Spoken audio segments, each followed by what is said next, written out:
Kung may natanggap ka na word na promise kay God or even warning kay God, kahit gaano mo na to katagal na natanggap, it still stands.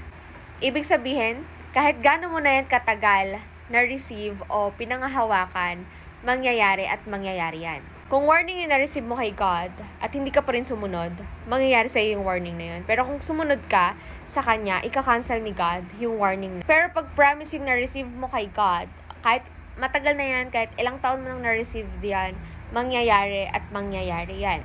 Hindi kasi naka-base o nakadepende sa timeline natin yung promise na nare-receive o yung word na nare-receive natin from God.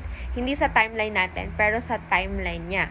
Gagawin ni God yan, i-accomplish ni God yan sa buhay natin to serve its purpose, to serve His purpose in our lives. Hindi dahil sa deserve natin, hindi dahil sa gusto natin yon, pero siya yung nagbibigay sa atin ng desire sa mga bagay na hinihingi natin sa Kanya. At kapag kinonfirm niya yun na ibibigay niya sa atin yon to serve His purpose in our lives.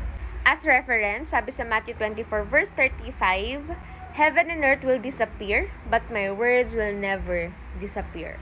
At madalas, dahil sa imposible siya para sa atin na imposibleng ma-receive natin yun, imposibleng gagawin sa akin yun ni Lord. Ito yung sagot ni God sa Numbers 11 verse 23.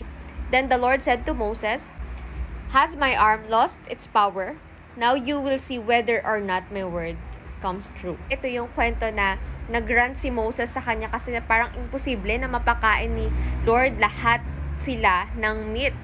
And for reference, ginawa ng Lord yung sinabi niya na magpapadala siya ng meat para mapakain yung buong Israelites. Nasa verse 31 siya onwards. And yes, mangyayari yan kung ano man yung mga natanggap nating word promises galing kay Lord, even warning kapag hindi tayo sumunod, mangyayari sa buhay natin yan.